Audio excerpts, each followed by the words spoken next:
This video is not going to be about whether or not we should say the N-word, so if that's what you came here for, keep watching.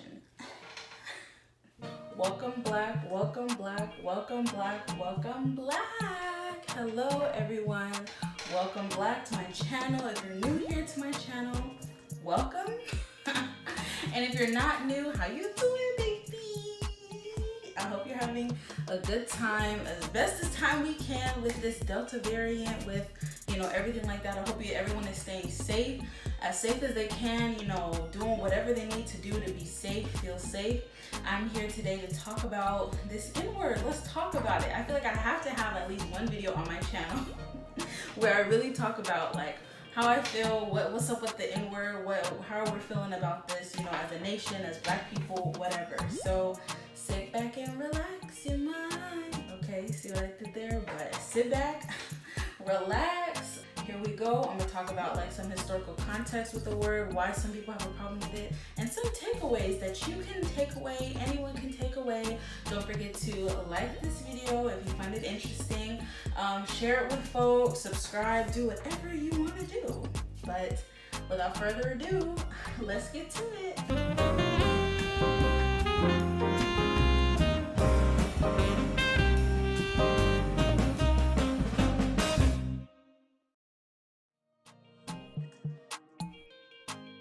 Okay, so for the purpose of this video, I'm gonna refer to the N-word, especially when, it's the past word with the ER. I'm gonna just be referring to it as ER, okay? So just so everyone has that same idea, notion. So the history of the word, the ER word, is often traced to the Latin word Niger. I guess like Niger, something like this.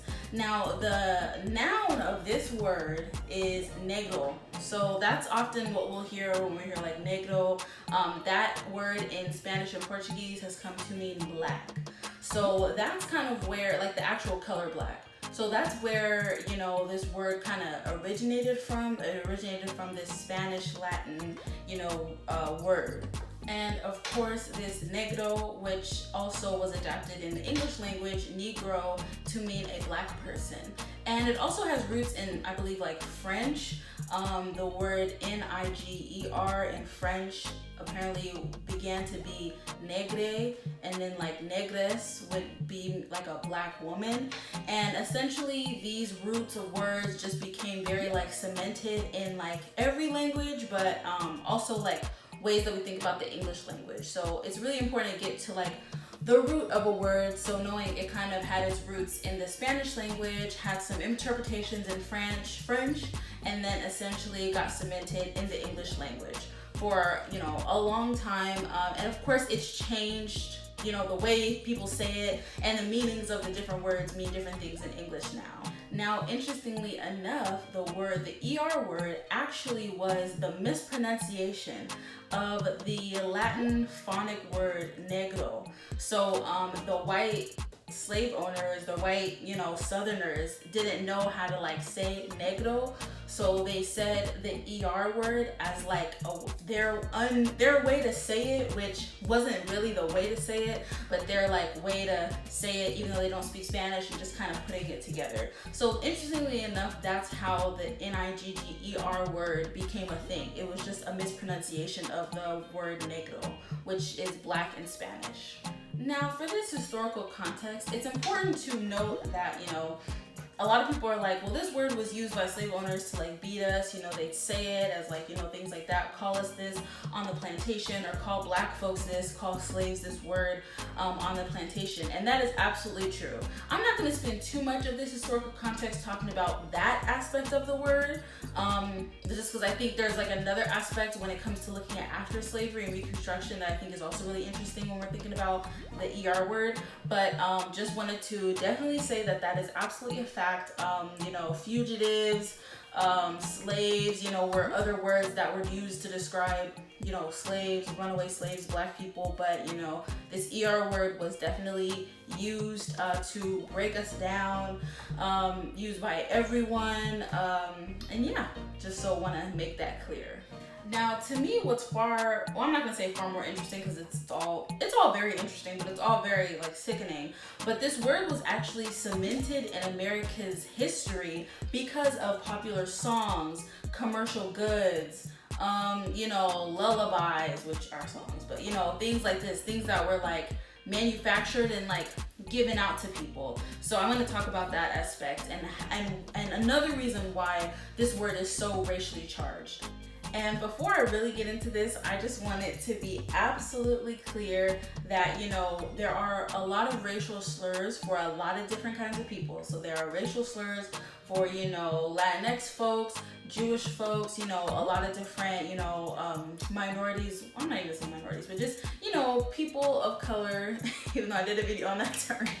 I told you I would say it again at some point, unfortunately. But, people. So there are a lot of derogatory terms. However, there is no group in the US that have been really bogged down by discriminatory terms as much as Black Americans have in this America.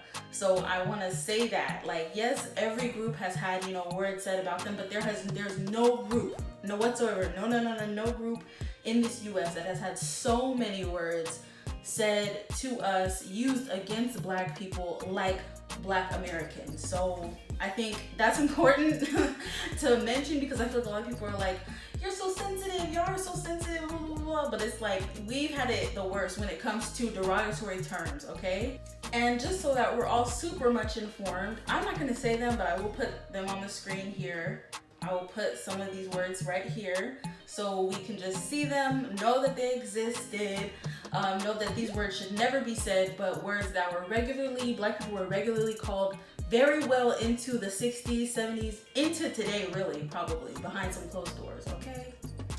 And of course, it goes without saying, but these words, the refusal to call, refer to Black people as humans, the continuing to keep wanting to call Black people these terms is a direct result of anti-Blackness. So, I mean, it's said a lot. So I feel like that's something that I feel like I probably don't have to say a lot in these videos, but I want to make it clear it's all as a result of anti-Blackness. That's why it continues to keep going. So just want to say that as well.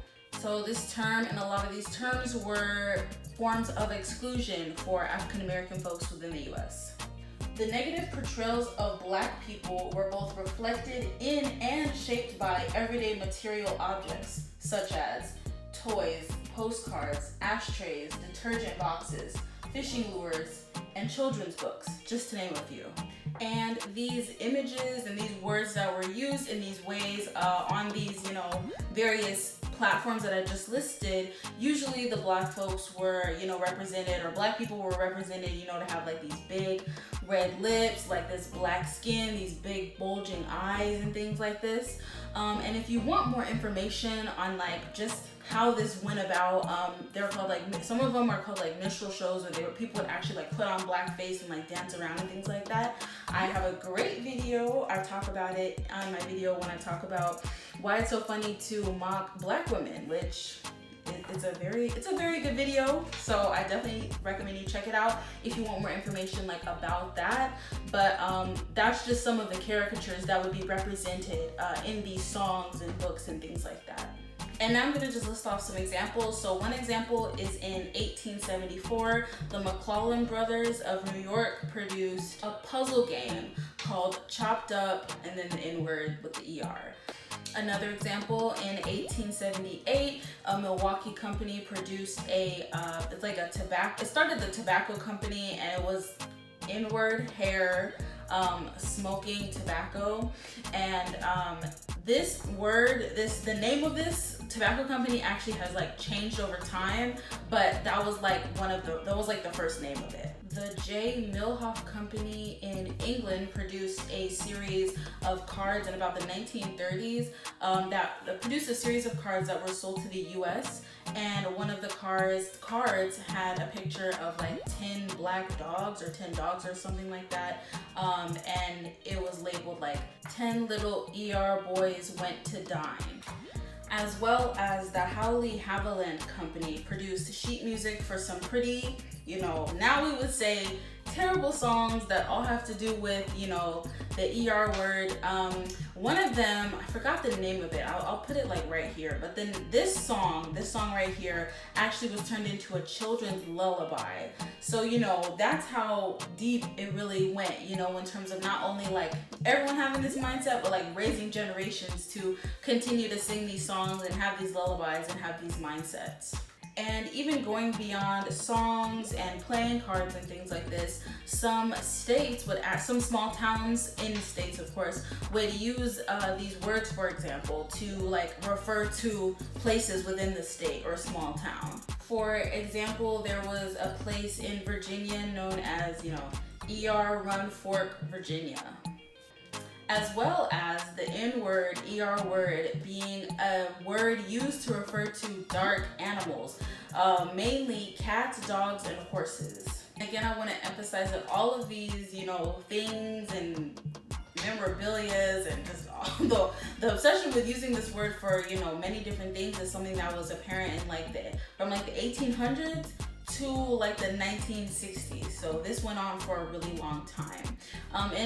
Another example also is this popular piece of art, and I think my mom actually has it, which is funny, but it's like a picture of like 10 little black boys, and like the caption is like last one in is and they're running to the pool, and it says last one in is a ER. So again, just looking at art, like, you know, names of places, names of animals, like books, poetry, like this ER word, this N word is very much apparent in all of these things, has been for a long time, not even just during slavery, but post-slavery. One can really understand, I'll say, why, you know, this is such a charged word. Of course, not only is it a charged word, but why there's so many varying opinions about the word.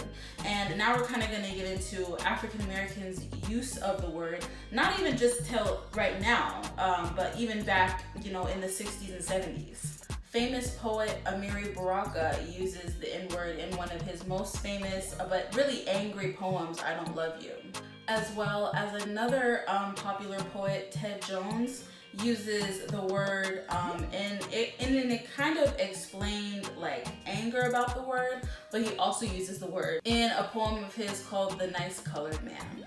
So I wanted to bring this up just because I think a lot of people are like, oh, like, you know, older black folks don't use the word and hate the word. And while that's probably true, people were using these words. Black folks back in the 70s, you know, and 80s or even probably 60s heard these words and were using these words sometimes in their form of artistic expression.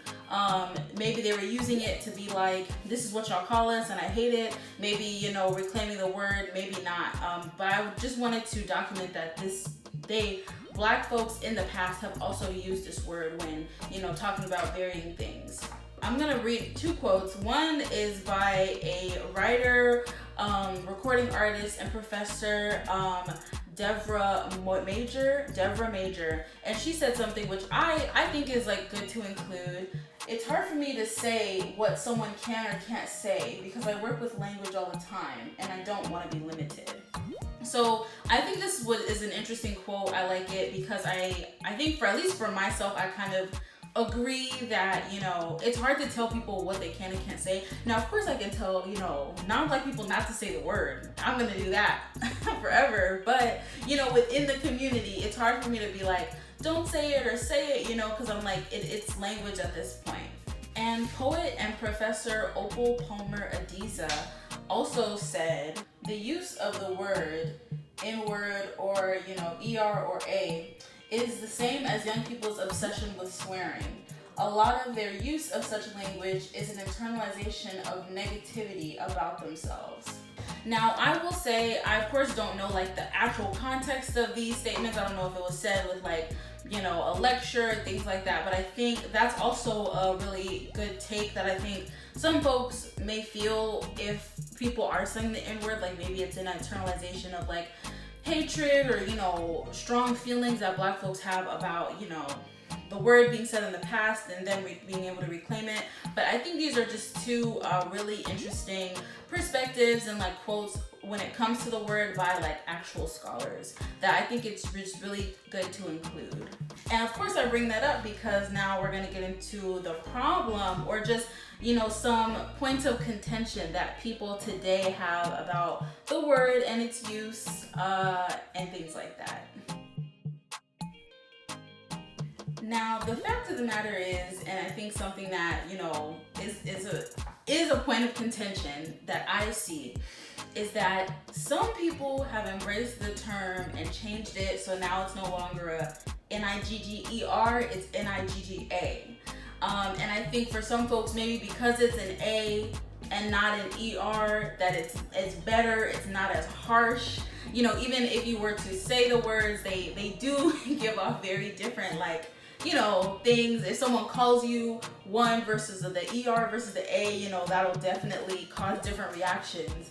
But the fact of the matter is that because white people are not a monolith, which is okay, we are not the same people, that some folks may be like, I don't want you to call me this, I don't think people should say this, I don't say it, and I don't like when people say it to me. And some people are like, I'm gonna say it, it's okay to say it, we've reclaimed the term, it's all over, like, might as well, we're the only ones who can't say it. And both of these opinions, both of these facts, like, are valid, and they live in their own places.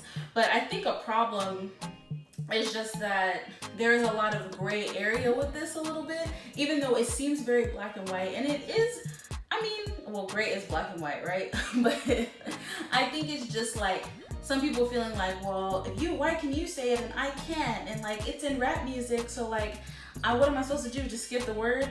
By the way, if that is a feeling that you have and you're confused if you should just skip the word, you should skip the word. If you're not black and you listen to rap music or you're at a rap concert, please don't say it, you know, and you should skip the word. But, you know, I think a lot of people for that reason are just like, well, why, blah, blah, blah. So I think that fact is just why I feel like this whole N-word conversation is just always like a thing, and a lot of people are really tired of having it.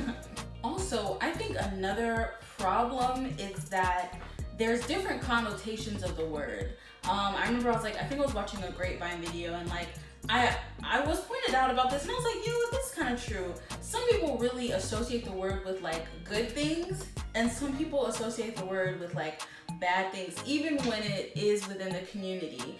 You know, if you're like, that, you know, N-word ain't ish, you know, or you're always like, you know, saying it maybe when you're talking about like someone who's just getting on your nerves, someone who's irritating you, someone who's doing you dirty, you know, whatever like that. Technically, that is a bad connotation.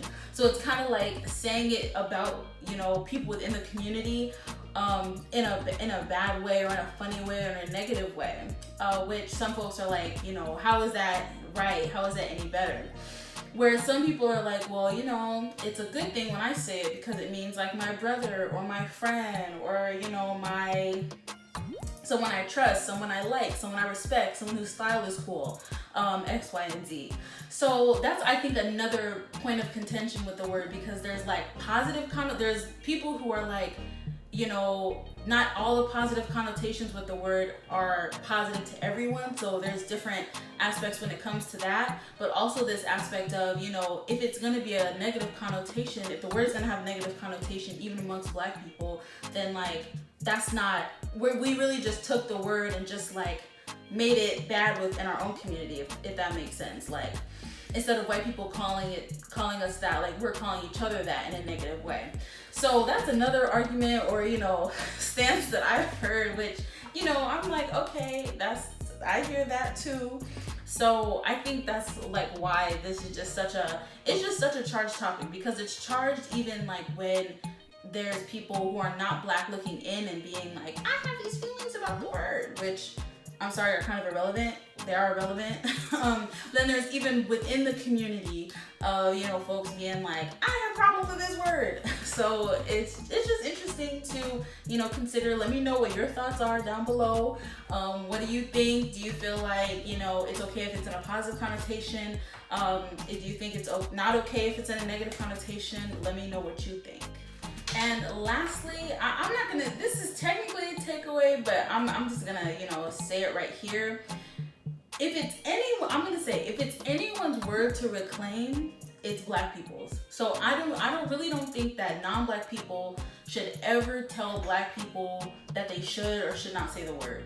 That's what I'm saying right here, right now, and I stand on that. I stand on that rock, proud. Well, I mean, I'm just saying, like, I think however anyone feels about it, I think it's a black people thing to feel something about it, like, because, you know, for a long time, we were the ones who were being called this word, whatever variation it was, and still we're being called this word in some languages and things like this. So I will say, on one hand, you know, I don't think any non-black person should ever be telling a black person, you shouldn't say it because of your history, blah, blah, blah, or I think this about it, or yada, yada, yada, because it really doesn't matter for y'all. I'm sorry. Love y'all. It doesn't matter. But I think also something that is very much a reality is that within the black community, for black folks, it is wrong to assume that everyone would be okay with that word. So I think it's important not to like call everyone that word, you know, and that's just a reality. As like I said, within the black community, like, I don't know if I would like go to some older man and be like, you know, my, you know, N-word or whatever, because he might look at me like, you know, or just, even if it was not even an older man, but just like someone my age or someone, you know, anyone. I think you can't necessarily assume all the time that just because they're black, like they're gonna be okay with that word, just because everyone has different politics. And sometimes they may tell you, hey, don't call me that, like, you know, and sometimes they may not, and just say something behind your back. I don't know.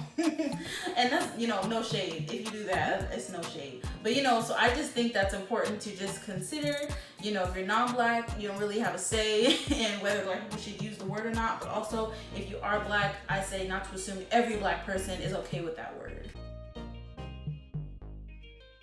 Now we have takeaways. I'm gonna leave y'all with something. You know, I always gotta leave, you know, my knowledge seekers with something to walk away with. Okay, so takeaway number one, not number two. I'm gonna see what nail looks better. This one looks better. Takeaway number one, I just basically said it. Just don't assume everyone's okay with the word. And yeah, that's basically it. I really emphasize this, so I don't want to spend too much time on it.